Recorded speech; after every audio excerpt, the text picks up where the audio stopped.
Alléluia. Alléluia.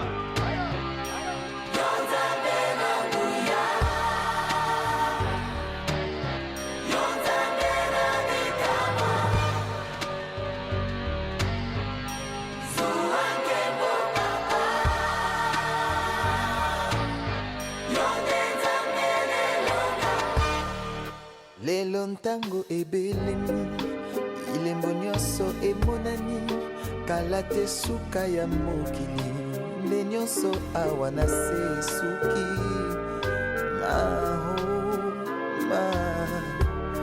oh Yahweh papa. Alléluia. Alléluia. David reconnaît la grandeur de ses dieux. Il reconnaît d'où l'Éternel l'a tiré. Et il dit ceci: même quand il peut m'arriver à marcher dans la vallée de l'ombre et de la mort, je ne crains aucun mal. Pourquoi je ne crains pas? Parce que seulement ta houlette à toi et ton bâton me rassurent. Bien-aimé, quelle assurance d'avoir un Dieu comme celui qui est avec nous partout où nous passons. Même dans les difficultés, même dans les problèmes, même là où les choses semblent ne pas marcher. Mais nous avons cette assurance que du moins sa houlette et son bâton nous rassurent. Est-ce que nous pouvons acclamer ce Dieu? Nous pouvons pousser des cris de joie pour ce grand devoir. Jésus est Seigneur. Jésus reste Dieu élevé au-dessus de tout. Alléluia. Nous sommes plus que vainqueurs ce matin. J'aimerais que tu puisses avoir cette assurance et la foi. Même en quittant de ces lieux, dis-toi que je suis plus que vainqueur. Même quand tu peux rencontrer une difficulté, rassure-toi que la houlette et le bâton de Dieu te rassurent. Et toujours à côté de toi, parce qu'il est Dieu. Tu es l'admirable. Tu es le conseiller, Jésus. Tu es élevé au-dessus de tout. Holy. Alléluia. Jésus, tu es saint. Oui, tu es saint, Seigneur. Alléluia. Almighty. Glorify your name, Father. Glorify your name. In the name of Jesus. Word is the Lamb. Hallelujah. You are holy, holy Lord. Are you Lord God Almighty? Worthy is the Lamb. Worthy, ensemble, nous disons holy.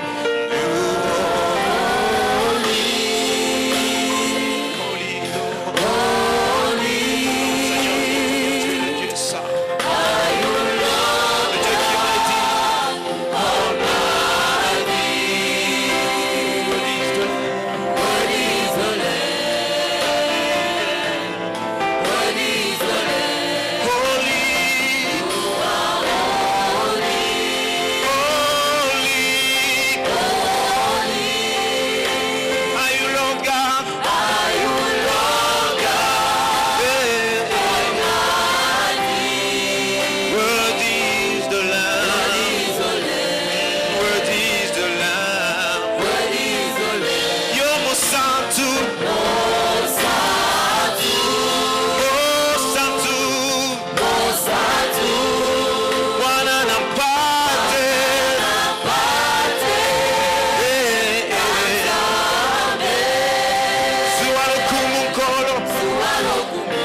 Jésus. Tu es élevé au-dessus de tout. Tu es le roi des rois. Tu es le Seigneur des seigneurs. Qui est Dieu comme toi? Qui peut s'égaler à toi, Jésus? Tu es le ressuscité du troisième jour.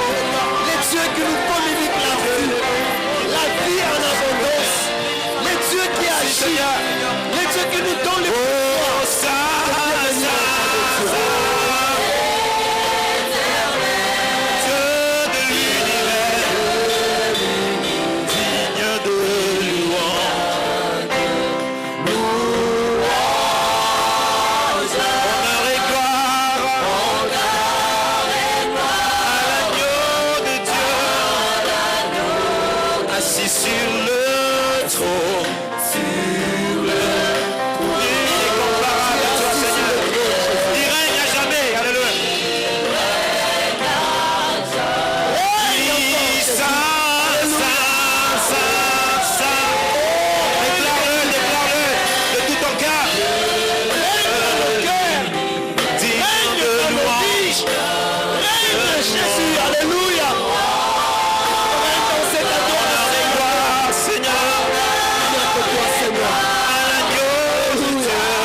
Assis sur le trône.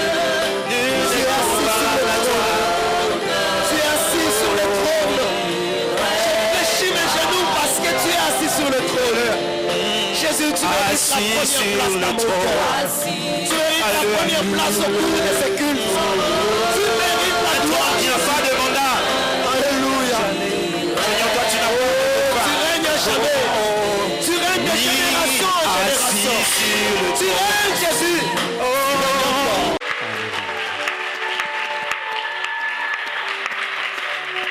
Ce matin, c'est notre Père qui nous parle, à qui je demande d'avancer avec son interprète, le frère Isaac Chimikoulou. Et nous acclamons le Seigneur pendant qu'il prenne la chair.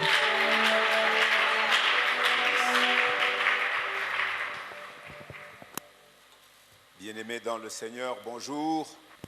Que la grâce, la paix et la miséricorde vous soient multipliées de la part du Dieu fidèle, notre Père céleste, et de Christ Jésus, notre merveilleux Rédempteur. Soyez bénis ce matin. Amen. Nous lui sommes pleinement reconnaissants pour le souffle renouvelé aujourd'hui.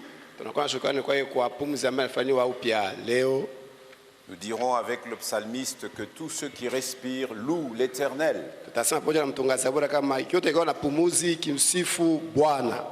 C'est ce que nous avons fait dès le début de ce culte de louange et d'adoration.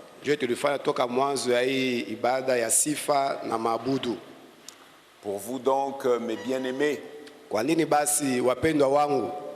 vous édifiant vous-même sur votre très sainte foi et priant par le Saint-Esprit, maintenez-vous dans l'amour de Dieu en attendant la miséricorde de notre Seigneur Jésus-Christ pour la vie éternelle. Telles sont les paroles du Saint-Esprit qui ont été gravées pour nous par écrit par Jude, le frère du Seigneur.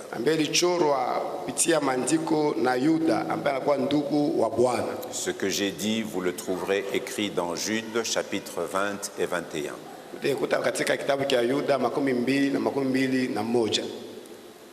Nous sommes en train de vivre une époque qui est celui de la fin des temps.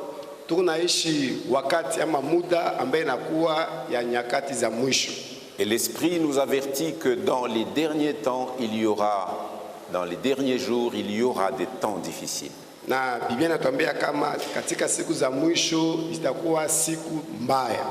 Le frère Emmanuel, dans sa prière, il disait qu'en venant à la maison, nous sommes tous confrontés à un défi, à une difficulté, à une douleur, à une souffrance.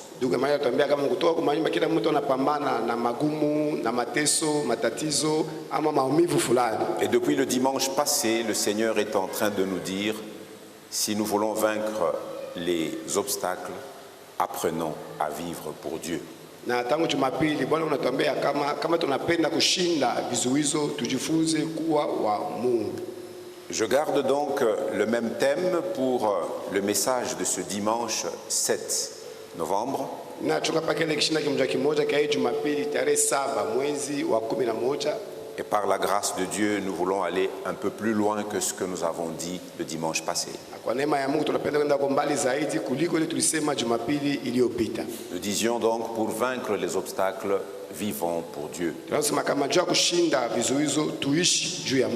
Alléluia. Amen. Il est bon que nous relisions le même passage que nous avons pris dans la première épître de Pierre, l'apôtre du Seigneur, chapitre 4, 1 Pierre.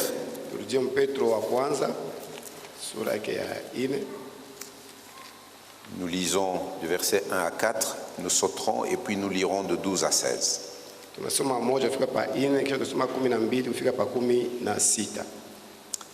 Ainsi donc, Christ ayant souffert dans la chair, vous aussi armez-vous de la même pensée. Car celui qui a souffert dans la chair en a fini avec le péché. Basi, kwa kuwa Kristo aliteswa katika mwili wake, nyinyi mujivike vile vile na nia ile.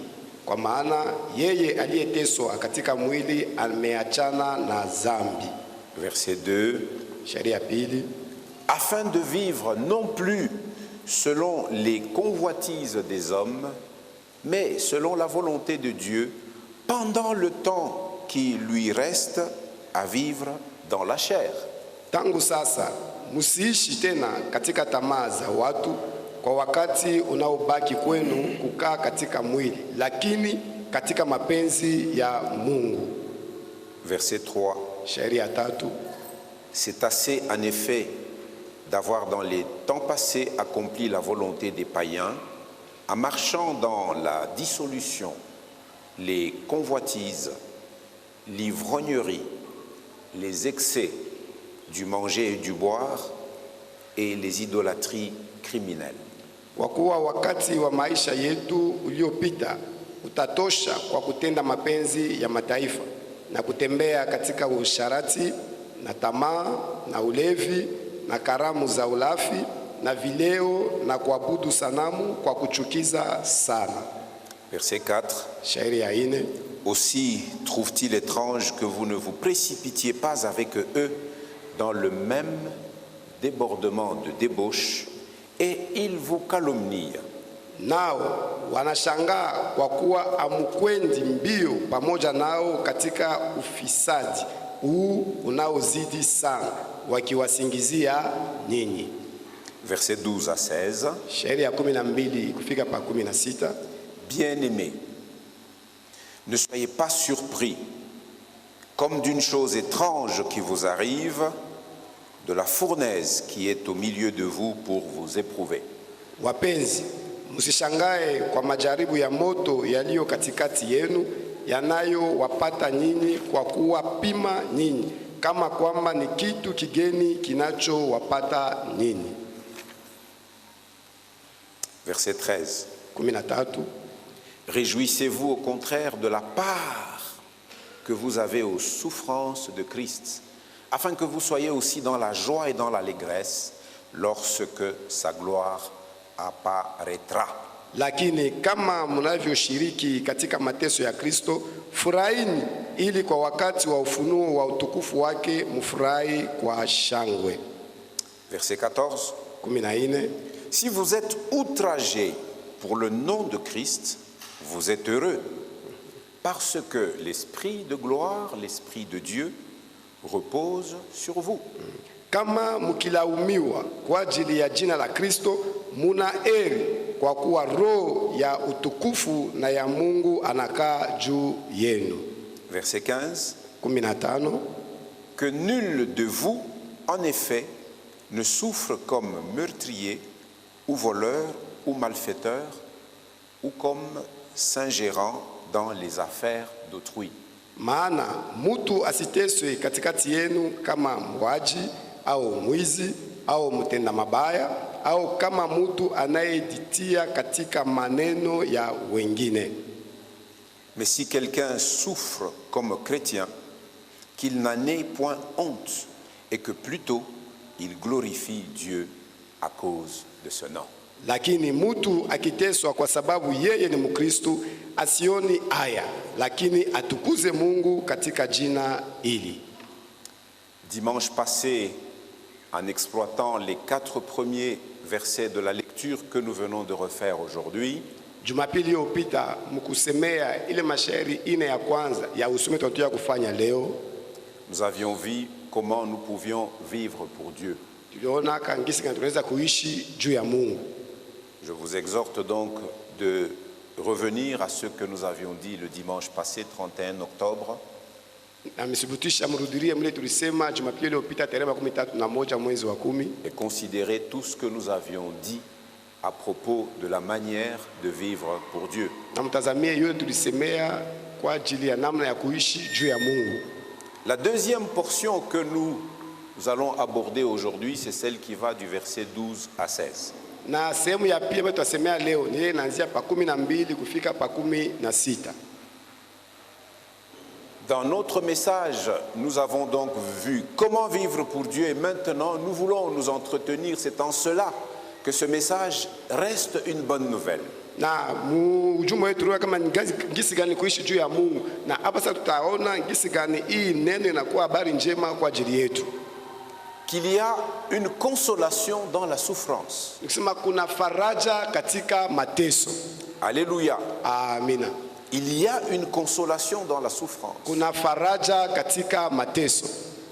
La parole nous dit, puisque Christ a souffert pour nous, Neno natuambia kama kwani Kristo aliteswa kwa ajili yetu, armons-nous aussi de la même pensée. nasi tuvae pia ile wazo moja moja, Que dans ce monde, nous allons souffrir. ya kwamba mudunia hii tutateswa, Mais il y a une consolation dans cette lakini souffrance. kuna faraja mwiyo mateso. Le verset 12 nous dit que nous n'avons pas à être surpris de la fournaise qu'il y a au milieu de nous. Shairi ya 12 inatuambia kama tusishangae jua ile moto iliyo katikati yetu. Et cette fournaise est là pour nous mettre à l'épreuve, pour éprouver notre foi. Na hiyo moto ni juu ya kutupima, juu ya kupima imani yetu. Vous savez, ce verset commence le 12 par le mot bien-aimé. Munaona shairi ya 12 inaanzia na tamko wapenzi. Cela veut dire que Pierre écrivait à des croyants, à des chrétiens. Nikusema Petro anaanza kuandikia waaminifu wa Kristo. Et les chrétiens à qui Pierre écrivit cette lettre connaissaient toutes sortes de difficultés et de persécutions. Na Wakristo ambaye Petro anaandikia hii barua walikuwa wanapita mumagumu ya chana mautesi achana. Et en expérimentant cela, ils en étaient probablement surpris et ils étaient choqués de vivre tant de difficultés. Na mkuishi hiyo balishitushwa sana na balikwazwa sana mkuishi magumu ya namna hii. Mais Pierre leur dit de ne pas être surpris de cela. Lakini Petro anabambia msishangae juu ya hiyo. Que c'est une chose naturelle pour un vrai chrétien d'expérimenter la fournaise. Ya kama ni kawaida kwa Mkristo wa kweli kupitia katika moto. Mais gardons à l'esprit que même au creux de l'épreuve, il y a une consolation que le Seigneur nous réserve. Hata katika ntundu ile katika kilingiti kia moto kia majaribu Bwana anatuchungia faraja. Le président du culte du jour nous a lu dans Romains 8 et dans Psaume 23. Mtangulia tusomee Waroma 8 na Mzaburi 23. Où David dit, même quand je marche dans la vallée de l'ombre de la mort, je ne crains aucun mal car tu es avec moi. Mule Daudi anasema hata wakati natembea katika kivuli bonde ya kivuli cha mauti siogope mabaya kwani yuko pamoja nami. Qui a ressenti tout à l'heure de la joie quand la parole vivante nous a conduits dans cette louange? Dieu est fidèle. Qui a ressenti de la joie? Son amour dure à jamais. Qui a ressenti de la joie? Si nous professons que son amour dure à jamais, le mot à jamais là veut dire tout le temps. Kama tunakia kama son mapendo yake amour demeure. ni ya milele, ni kusema mapendo yake inadumu kila wakati. Même quand nous traversons la vallée de l'ombre de la mort, l'amour de Dieu ne s'éloigne pas de nous. Hata kama tunapita katika bonde la kivuli cha mauti, mapendo ya Mungu aende mbali nasi. Le Saint-Esprit veut que la confession que David avait faite dans le psaume 23 soit aussi ta confession dans ta douleur, dans ta souffrance et dans ton épreuve. Roho Mtakatifu anapenda ile kukiri Daudi alifanya Mzaburi 23 ipate kuwa pia kukiri kwao katika mateso yako, katika matatizo yako. David dit, je ne crains aucun mal. Daudi anasema siogope mabaya hata Toi moja. aussi ne crains aucun mal. Nao siogope mabaya hata Parce moja. que le Seigneur qui est toujours avec toi te rassure. Kwani ule Bwana pamoja kila mara na wewe anakuhakikisha. Alors les chrétiens auxquels Pierre a écrit, Basi kwa Kristo bale ambaye Petro aliwaandikia, ils s'étaient peut-être imaginé que la foi en Christ walifikiria kama zina kama imani katika Kristo leur apporterait joie, inaweza bonheur kuwaletea et furaha, prospérité, heri na kustawi ama maendeleo selon l'entendement de ce monde. kwa matana na usikilivu wa dunia hii. Furaha ya katanga ni nini? Kuvala, Kuria kula kuria na kulala mzuri. ndio butamu katana. Ils s'étaient imaginé cela, Nao balifikiriaka hiyo. mais voici qu'ils vivaient le contraire. Ekitazama banaanza kuishi kipindupindu. Qu'est-ce qu'ils ont connu? Ni nini balipata? Ils ont connu la haine, Balipata bajua ile echuki, l'inimitié de leurs anciens amis avec qui ils marchaient. Eux, ils se sont détachés de ces amis-là, ils ont embrassé Christ et à cause de cela, les anciens amis les ont haïs. uadui. Bale balifikia balikuwa nabo zamani, banachana nabo, banafuata Kristo. Bale balifikia ba zamani banabachukia kwa ajili ya hiyo. Ils ont connu la trahison de la part de certains d'entre eux, de leurs anciens amis. Waliishi usaliti juu yao, bale balifikia bote ba zamani. Ils ont connu et ils connaissaient la persécution de la part de l'Empire romain. Nao walipata utesi na ile ufalme ama utawalo wa Waroma. Alors Pierre leur rappelle une grande vérité. Sasa Paulo anabaitia ile Petro anabaitia ile ukweli moja kubwa. Il leur dit que de même que l'or est affiné dans la fournaise, Asengisi vile dhahabu nayo inatengenezwa mzuri katika tanuru ya moto, leur foi est aussi épurée, éprouvée par les épreuves qu'ils traversent. imani yabo nayo inasafishiwa, inapimwa kupitia vipimo ambavyo wanapitia. Toi aussi, ta foi ne peut être épurée et grandir qu'au travers des épreuves. Na we imani yako inaweza kutakaswa, kutengenezwa pa kupitia vipimo. En restant dans la lettre de Pierre, allons au premier chapitre, 1 Pierre 1, Mubarua ya Petro, ende msura ya kwanza, Petro wa kwanza 1, versets 6 et 7. shairi ya 6 na ya 7. C'est là ce qui fait votre joie. Asema ile ndio inafanya furaha yenu. À toi le croyant, il y a quelque chose qui doit faire ta joie. Kwa wewe mwaminifu kuna kitu kimoja kinapaswa kuleta furaha yako. Et puis il y a une parenthèse. Kisha kuna mkato mmoja. Quoique maintenant, Asa ikiwa kwa hiyo hapa sasa, dans le temps présent, mwi wakati ya leo, puisqu'il le faut, c'est une obligation. Vous entendez? Puisqu'il le faut. kwani inaipasha, inakuwa ni kazisho, kwani inaipasha. Nous sommes en train de lire 1 Pierre 1, 6, 7. Tunasoma barua ya Petro sura yake ya kwanza 6 kufika pa 7. Quoique maintenant, puisqu'il le faut, vous soyez attristés pour un peu de temps. Ikiwa sasa kwa wakati kidogo, kama ni lazima mfadhaishwe kwa wakati kidogo. Le temps de tristesse, c'est un peu de temps. Wakati ya huzuni ni kwa wakati kafupi sana. Dans la comptabilité de Dieu, le temps que tu traverses dans la tristesse est un peu de temps. Mhesabu ya Mungu kile wakati unapitisha mu mateso ni wakati ya huzuni, wakati mfupi sana. Attristé par diverses épreuves. Unahuzunishwa na majaribu mbalimbali. Le frère Arsène en a cité quelques-unes quand tu nous as lu Romains 8. Mais cela poursuit un objectif. Nous le voyons dans le verset 7. Afin que l'épreuve de votre foi, plus précieuse que l'or périssable, qui cependant est éprouvé par le feu. Vous savez, dans ce monde, les grandes nations mataifa makubwa se constituent ce qu'ils appellent des valeurs, des réserves de valeurs sûres.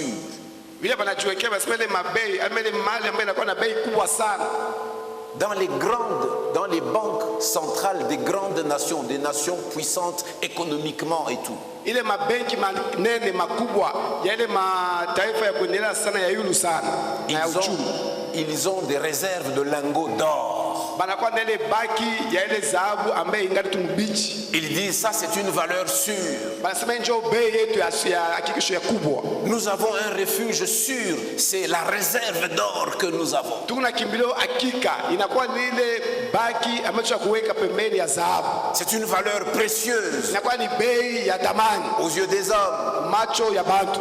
Si je regarde dans l'assemblée, je regarde au cou des mamans, je regarde à leurs oreilles, il y a un métal qui brille. Kama naangalia mkunji niona ba mama kwa mashikio yabo mshingo niona kubima mwa biko na meremeta. Il y a même certains hommes qui aiment aussi montrer. Wata banaume wengine akiwe telefoni anaonyesha na kikomo, wewe mwanaume kikomo.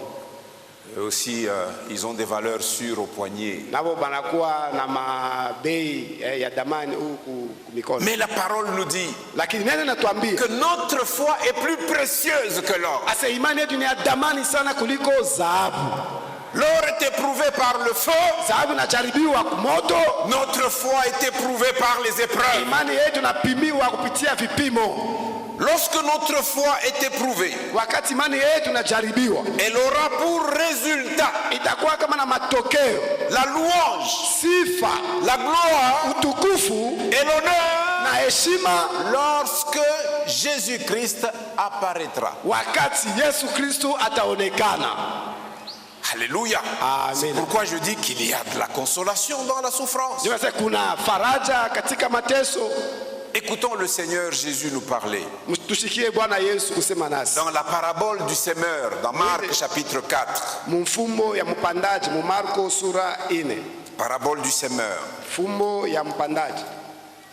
Marc chapitre 4. Versets 5 et 6. Et puis il explique plus loin dans versets 16 et 17.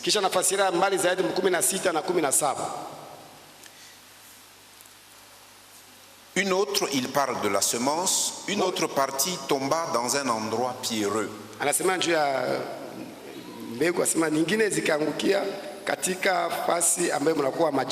4, 5. Où elle n'avait pas beaucoup de terre. Elle leva aussitôt parce qu'elle ne trouva pas un sol profond.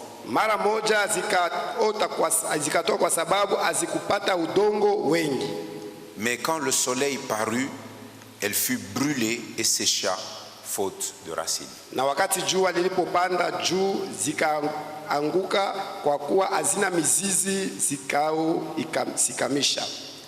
Quand le Seigneur avait terminé de donner cette parabole, ses disciples lui demandèrent en particulier, Seigneur, explique-nous le sens de cette parabole.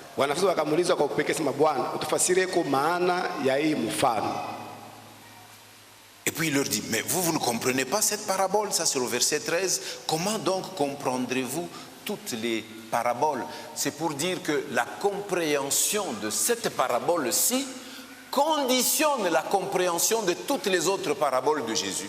Anasema amujui mfano huu basi mtatambua mifano yote namna gani. Ni kusema kuelewa kwa hii mfumbo inakuwa ndio kanuni ya kuelewa mafumbo yote ingine ya Bwana Yesu Kristo. C'est-à-dire que c'est ici l'école maternelle de la foi. Hapa ndio ile shule ya chini sana ya imani. Si tu n'assimiles pas ça, kama auelewe hii, tu n'es pas admissible malgré que tu as 6 ans à l'école primaire. Wewe hawezi kuingia kushule ya msingi ingawa una miaka 6.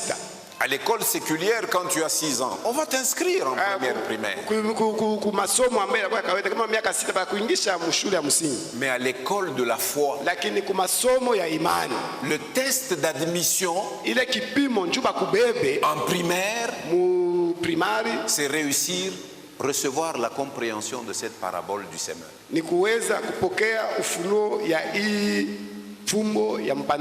C'est pas moi qui le dis, c'est Jésus. Il dit, comment donc comprendrez-vous toutes les autres paraboles si vous ne la comprenez pas celle-ci? Ase basi mtatambua mifano yote namna gani kama hii amuelewe? Alors au verset 16 et 17, il dit, Asa 16 na 17 anasema, les autres, asema hii zingine ce sont des hommes. inakuwa ni watu Pareillement reçoivent la semence dans les endroits pierreux. ambao wanapokea mbegu katika mafasi mwe mnakuwa mawe. Qu'est-ce qui les caractérise ceux-là? Nini inawamaanisha wale?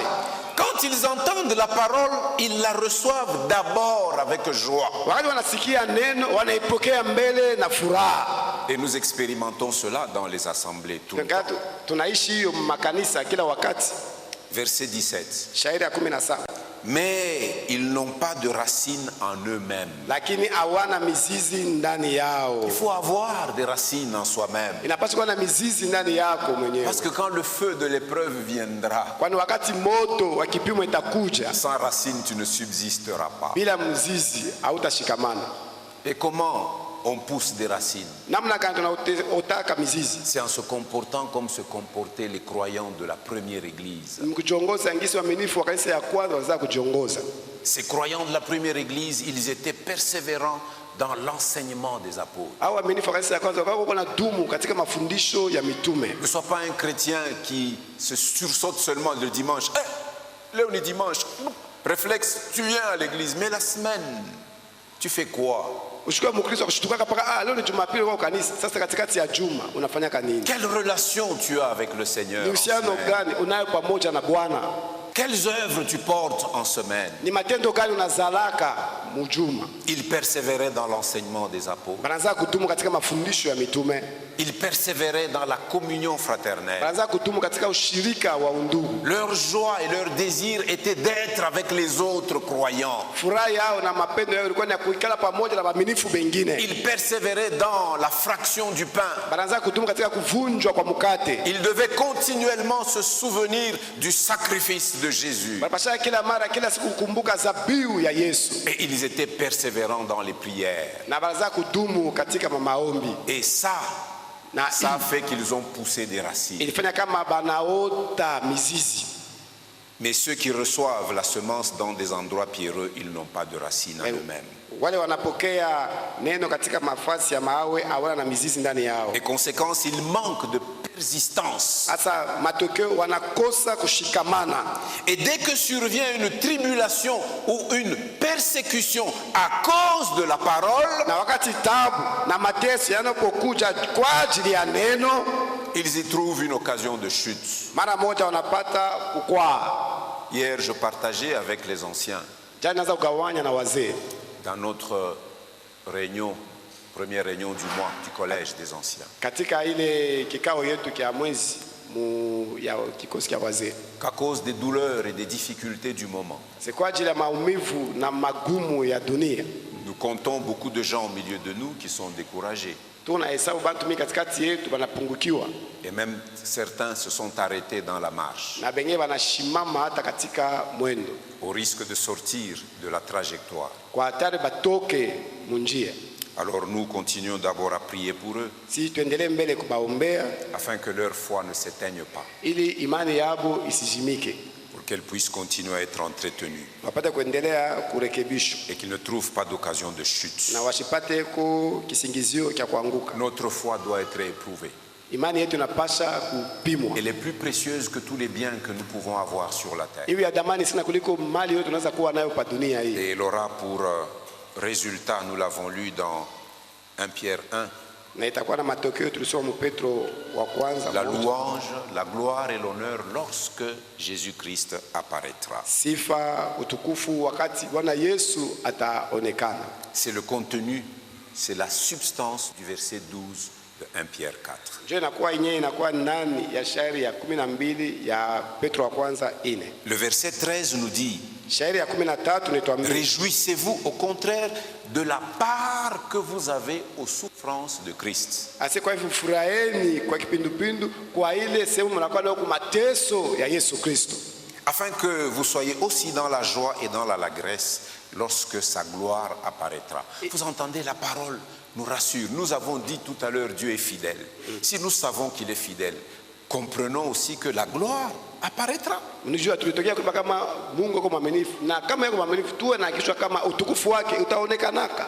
De la même manière qu'en tant que parents, nous nous levons à 5 heures du matin, à 4h30 pour certains, habitant dans des quartiers très reculés, pour préparer de l'eau, laver les enfants, pour qu'ils aillent à l'école. Pourquoi? On espère quelque chose à la fin de cela. Namna moja sisi kama wazazi tunamkaka asubuhi mapema 4:35 tunatayarisha maji, tunalisha watoto, juu bende kwa masomo, juu ya nini? Tunaongojea matokeo moja. Kwa hiyo si nous pouvons espérer pour des finalités heureuses dans un monde incertain où nous ne maîtrisons pas tous les paramètres, mais nous persistons à nous engager. Kutumainia mu matokeo moja ambaye mule atujue mzuri itakayofika kesho, lakini tunajiweka mosana. À combien plus forte raison nous devions-nous persister parce que la promesse vient du Dieu fidèle. Mara ngapi tulipasha kuwa kutumu sana, kwani ahadi inatokea kwa Baba. Alléluia. Amina. Apprendre sa part aux souffrances de Christ avec joie. Kujifunza kuchukua sehemu yako kwa mateso ya Kristo na furaha. Nous savons que pour Jésus lui-même, tunajua kama kwa Yesu mwenyewe les souffrances étaient le chemin de la gloire. Mateso ndio zilikuwa njia ya utukufu. Souvenez-vous, nous avons lu cela dans Hébreux chapitre 12. Kumbuka tusoma hiyo Waebrania 12. Que Jésus a souffert la croix. Yesu aliteswa msalaba. Il a méprisé la honte qui était attachée à une telle mort. Alizarau aya ambaye ambatana na hii mauti ya namna hii. Il est mort d'une mort honteuse. Alikufa kwa kifo cha aya. Mais Dieu l'a ressuscité d'entre les morts. Mungu alimfufua toka wafu. Pour montrer qu'il a approuvé cette souffrance. Et maintenant il est assis à la droite de Dieu. Et là pour l'éternité il reçoit honneur, louange et gloire. Il y a un cœur au ciel.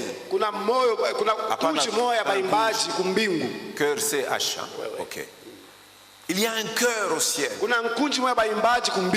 qui chante, qui proclame indéfiniment à celui qui est assis sur le trône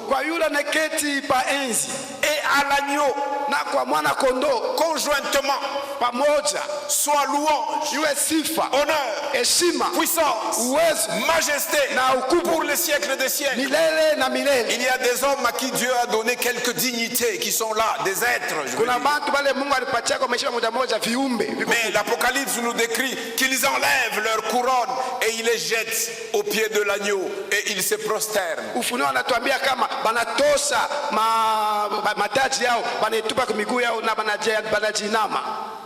Mais pour arriver à cette gloire, le chemin par lequel Jésus est passé, c'était un chemin de la souffrance. Si tu es disciple de Jésus, il n'y a pas un autre chemin pour toi. Tu dois emprunter le même chemin. Si donc nous souffrons maintenant, nous partagerons sa gloire plus tard. Plus tard, nous partagerons sa gloire. Écoutons l'enseignement du Maître dans son sermon sur la montagne en Galilée, sur une haute montagne en Galilée. Matthieu chapitre 5. Vous connaissez ce qu'on appelle les béatitudes.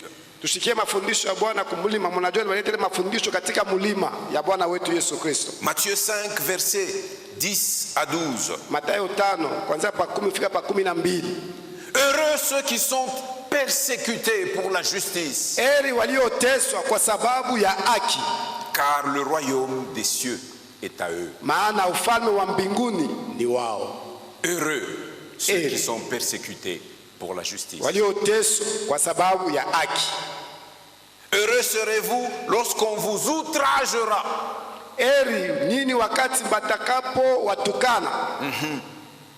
Lorsqu'on vous insultera. Lorsque vous subirez toutes sortes de mépris. Lorsqu'on vous persécutera et qu'on dira faussement de vous toutes sortes de mal à cause de moi.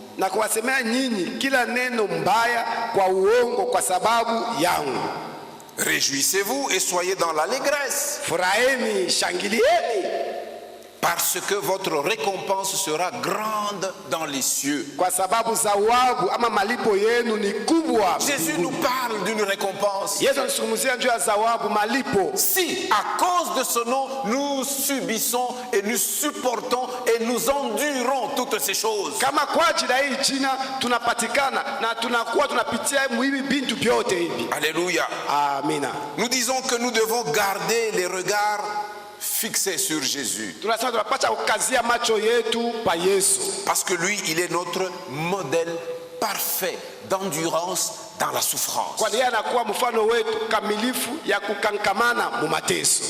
L'apôtre Paul nous dit la même chose dans Romains 8, verset 17. Mtume Paulo anatumia neno moja moja mu Roma 8 shairi yake 17.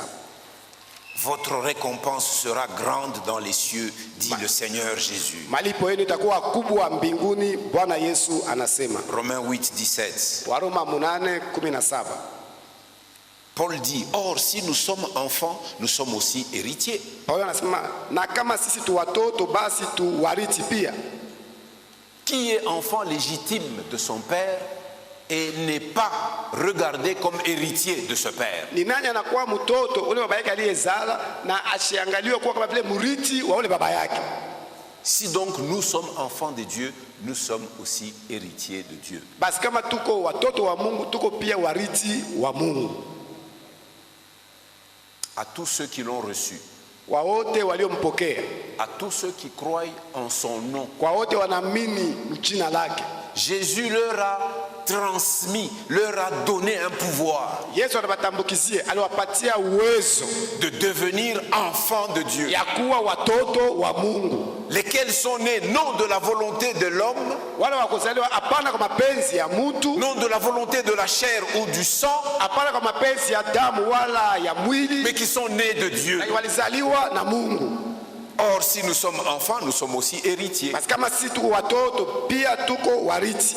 Héritier de Dieu et co-héritier de Christ. Wariti wa Mungu na wariti pamoja na Kristo. Si donc Christ dit, Basi kama Kristo anasema tout ce qui est au Père est à moi, yote kwa ya baba ni yangu, moi aussi en Jésus-Christ, na mimi pia katika Yesu je Kristo peux dire, naweza tout kusema ce qui est au Père est à moi. yote ya baba ni yangu. C'est en cela que je suis héritier de Dieu et co-héritier de Christ. Jo mimi niko muriti wa Mungu na muriti pamoja na Kristo. Mais écoutez la suite de la phrase. Mshikile inafuata ya Il tabu. y a une condition. Kuna kanuni, Si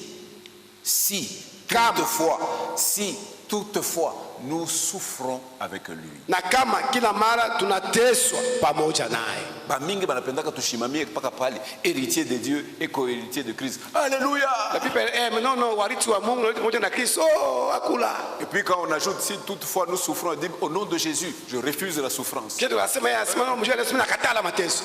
Ile au nom de Jésus yako ni formule mpaka hivi haina na nguvu hata kiloko, maandiko hiyo iko wazi. Ile mjua na Yesu kwa ça n'a pas d'impact, les écritures sont claires. Si toutefois nous souffrons avec lui afin d'être glorifiés avec lui. Kama kwetu tunateswa pamoja naye ili tupate kutukuzwa pamoja naye. Et quand le Seigneur Jésus reviendra, notre joie sera plus grande. Na wakati Bwana wetu Yesu atakaporudia, furaha yetu itakuwa kubwa sana. En restant dans Romains 8, là où nous avons lu, le verset qui suit, 18, dit ceci. Mkubakia mu Waroma mnamo tusoma ile shairi nafuata 18 inasema hivi. J'estime que les souffrances du temps présent Kwa maana na hesabu ya kama mateso ya wakati huu ne kwa sasa saurait être comparées à la gloire à venir qui sera révélée pour nous. haiwezi kulinganishwa kamwe na utukufu ule utakaofunuliwa kwetu. Il y a une gloire qui n'est pas encore révélée. Kuna utukufu bado hayafunuliwa. Mais parce que Dieu est fidèle Kwani Mungu ni mwaminifu et que son amour dure à na jamais, mapendo yake na dumu milele. ce qu'il dit dans sa parole, Ile anasema muneno lake, il a le pouvoir de le faire. yeye ana uwezo wa kuifanya. Dieu dit aux amis de Job, Mungu anaambia kwa marafiki yake Yobu, qui sont venus développer toutes sortes de philosophies devant la souffrance de Job. balikuwa kuleta mifano akili ya kuachana njoo mateso ya Yobu. Dieu les a tous écoutés. Mungu alibashikia Et bote. puis à la fin, Kisha kumwisho il se lève lui-même, il s'exprime. yeye peka analamuka anasema, Il dit, mais qui a la folie de chercher à obscurcir mes desseins? Ase nani ana ile ubajimu ya kutafuta kuzuiza kusudi zangu? C'est une folie que de chercher à obscurcir les desseins de Dieu. Ni ubajimu kutafuta kushibiria ama kuzuiza kusudi za Mungu. Les desseins de Dieu pour nous en Jésus-Christ sont bienveillants. Kusudi za Mungu katika Yesu Kristo ziko za ukarimu. J'estime que les souffrances du temps présent ne sauraient être comparées à la gloire à venir qui sera révélée pour nous. Nafikiri mateso ya wakati ya sasa haitaweza kama kulinganishwa na utukufu unayokuja ambaye itafunuliwa kwa ajili yetu. Écoutez comment Paul encourage l'église de Thessalonique. Tuone jinsi gani Paulo anatia moyo kanisa wa Thessalonika.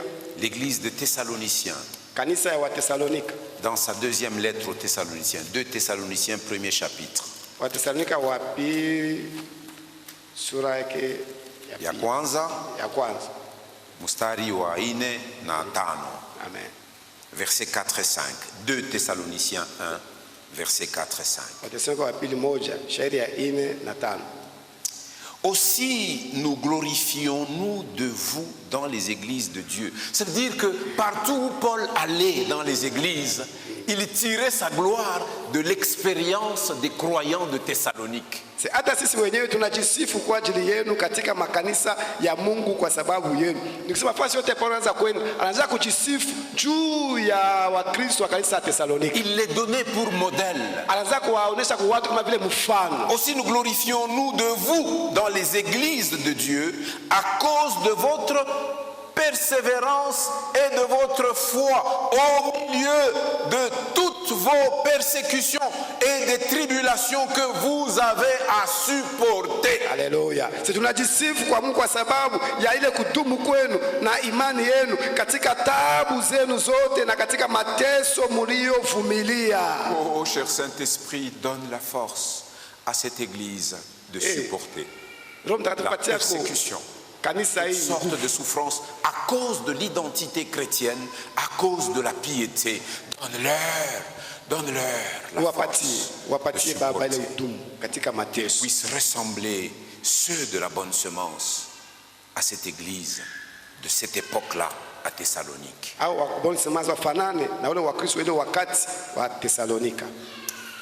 Verset 5, c'est une preuve de juste jugement de Dieu.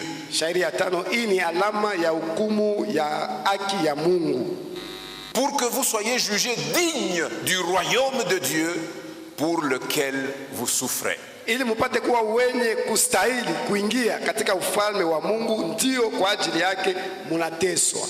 Demeurons donc fermes, toi et moi, aujourd'hui. Tudumu basi watu wenye imara, wewe na mimi leo. 2 Timothée 2:12. Timotheo wa pili 2:12. Si nous persévérons, nous régnerons aussi avec lui. Kama tukidumu tutatawala pia pamoja naye. C'est seulement si nous persévérons ni kama tu tukidumu que nous régnerons aussi avec le Seigneur. ambaye tutatawala pia pamoja na Bwana. J'ai voulu faire cette prédication textuelle en se collant au texte verset par verset pour que nous puissions ancrer ces choses dans nos cœurs et qu'elles nous donnent la lumière et les ressources pour bien marcher. Verset 14. Si vous êtes outragés pour le nom de Christ, vous êtes heureux. Parce que l'esprit de gloire, l'esprit de Dieu repose sur vous. C'est ce que nous avons lu dans Matthieu 5, verset 12. Heureux serez-vous lorsque vous serez outragés à cause de moi.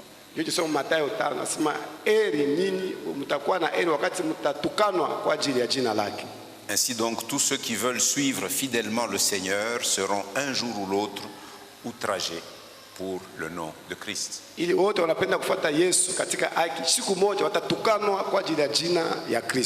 C'est ce que dit David dans le psaume 69. David dit cela dans le psaume 69. Nous lisons verset 5. Psaume 69.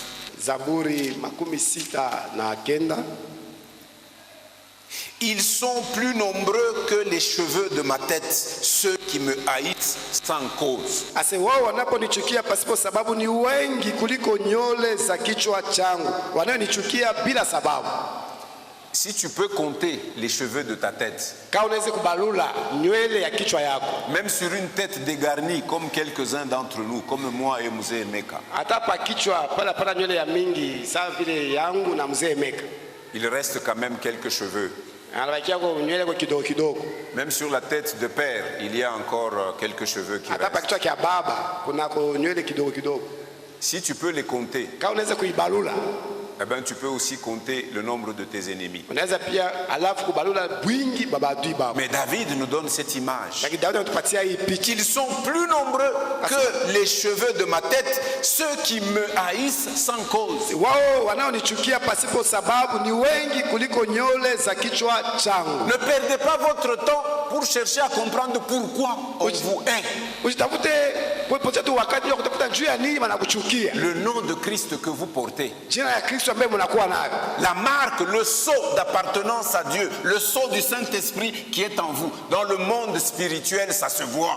Alama ile chapa ya Kristo iko juu yenu, mulimwengu mchanda banayonaka. Tu iras à des endroits où tu vois, on laisse entrer les gens, toi tu arrives et dis, waouh, tengia. Utafika fashi mumu mustari. Bantu wote wanaingia fika paka kilole. Mina fanini. Qu'est-ce que j'ai fait? Tengia, Toka hapa. on peut même te verser de l'eau. Bakata kumwangia mai. Kuna beko na beba ba journalier juu ya kwenda kufanya kazi. On parle journalier là-bas pour un travail. Pour avoir un salaire de journalier. Tu upata mtu mshahara ya Toi busi. aussi tu dis mina shikia sema kule beko na beba bantu acha mbele na mimi nikatafuteko. J'ai appris que là-bas on prend les gens aussi aller chercher. Unaona il y avait 20 personnes devant toi. Kulikuwa watu makumi mbili mbele yako.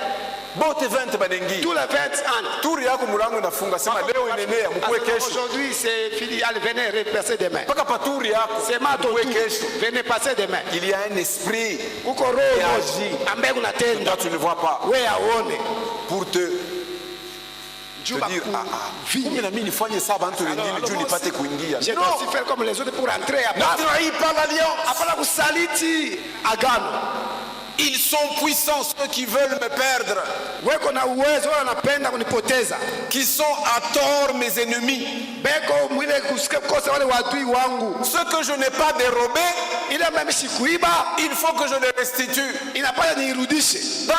Au travail où nous sommes, il y a des gens qui montent des coups fourrés, qui détournent les choses. Et puis lors de la sanction, toi aussi, tu es sanctionné. Il dit, nous allons vous couper, vous tous, le salaire. Toi, tu n'as rien volé, mais eux, ils ont volé. Ils vont aller vendre ce qu'ils ont volé pour remplacer ce qu'on va soustraire dans leur salaire. Mais toi, tu n'as rien volé, on te coupe aussi ton salaire. Kukazi kumbe wanaibaka, banenda, banaongeza kule batabakata. Mais lakini wewe kufanya kitu haukuiba. Sio kumikata nawe, nabo mtu banamikata mshahara yenu.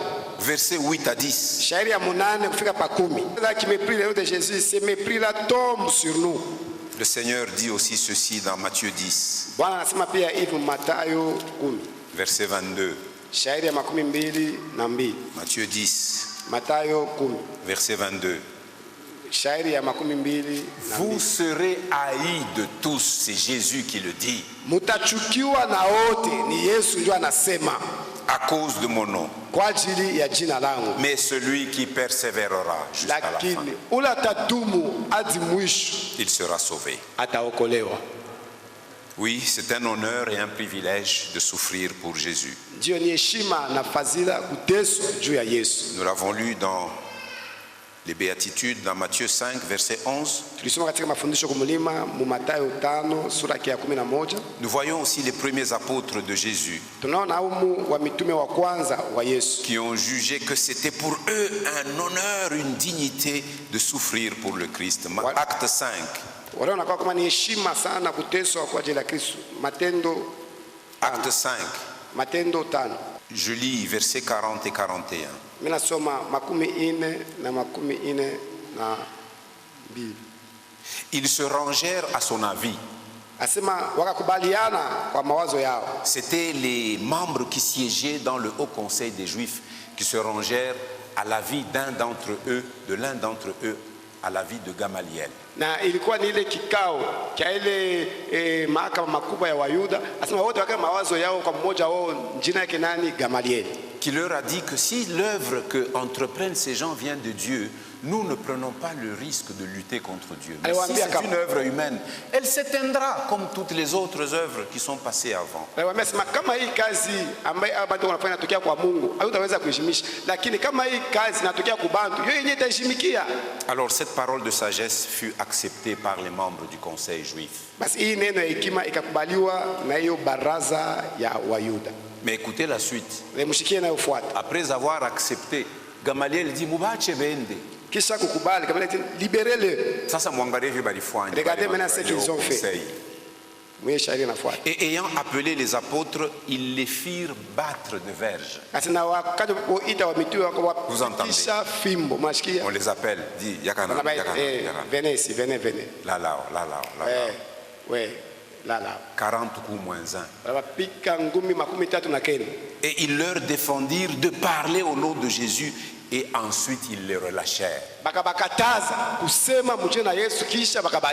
Oh, vous pouvez lire aussi dans le chapitre 11 de Hébreux, vous verrez beaucoup de héros de la voix qui ont été outragés de 1001 façons à cause de leur foi.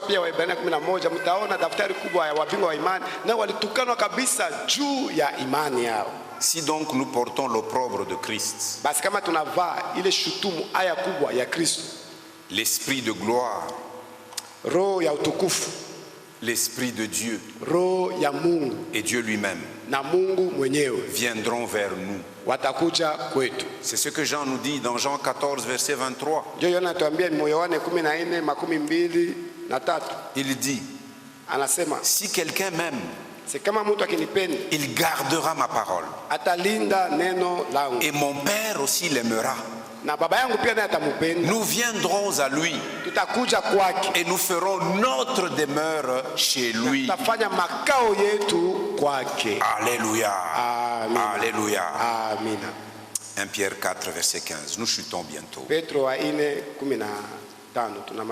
Que nul de vous en effet ne souffre comme meurtrier ou voleur ou malfaiteur ou comme s'ingérant dans les affaires d'autrui. Maana mtu asiteswe katikati yenu kama mwaji au mwizi au mtenda mabaya au kama mtu anayejitia katika maneno ya wengine. Ne souffrons donc pas en faisant le mal. Tusiteswe basi mkutenda mabaya. Si nous souffrons en faisant le mal, kama tunateswa mkutenda mabaya, nous voyons on t'amène ici, on t'a déjà tenu à la ceinture. C'est à peine si tes orteils touchent le sol. On t'amène ici. On pose la question, mais pourquoi faites-vous ceci à ce frère? C'est un escroc. Il nous a escroqués. Nous étions dans une combine ensemble. On s'était entendu comme ça. C'est lui qui devait aller percevoir le fruit de notre combine. Mais quand il a reçu le fruit de la combine, il n'a pas fait le partage comme nous nous étions entendus. Il a voulu prendre la grosse part pour lui-même. Et puis il s'est mis à nous fuir. Mais nous l'avons attrapé. Il a dit, twende hata kukanisa yetu banayo asema niko muaminifu, asema muaminifu wa bongo we, twende basha kunyangula juko escroc. Si tel est le cas, nous n'honorons ni Christ ni nous-mêmes. Christ n'est pas honoré si nous souffrons comme malfaiteurs. Alléluia. Amen. Cette parole, le Seigneur l'a donnée peut-être pour une seule personne. Tu es venu en ces lieux. Le Seigneur t'a parlé de ce que il est un Dieu fidèle. Un Dieu qui a aimé les hommes. Et il leur a donné un sauveur. Et le sauveur des hommes, c'est Jésus. Il n'y a pas un autre nom parmi les hommes pour obtenir le salut qui vient du Dieu des cieux. Si tu as entendu cette parole, qu'elle a touché ton cœur, et que tu te dis, moi aussi, je veux, quand Jésus paraîtra, être de ceux qui iront à sa rencontre dans les airs pour être toujours avec lui.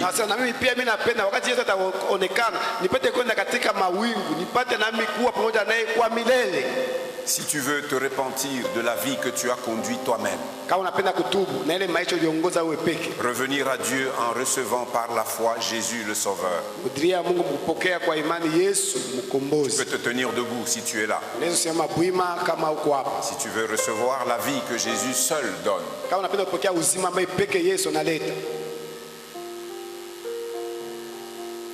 Deuxième appel. Mwito ya pili. Tu as souffert. Uliteswa. Tu souffres encore. Ungali unateswa. Des douleurs de toutes sortes. Na maumivu ya kila aina.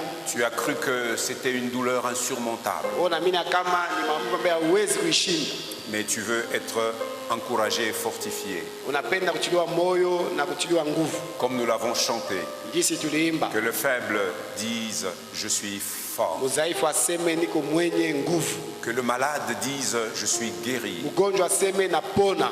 Que l'aveugle dise je recouvre la vue à cause de Jésus. Aseme napata kuona kwa ajili ya Yesu. S'il y a quelque chose qui plombe ta vie, kama uko kitu kimoja kinazuiza maisha yako, et que tu veux que la grâce de Dieu te soit accordée maintenant et pour la suite, tu peux te tenir debout, nous voulons prier avec toi. Si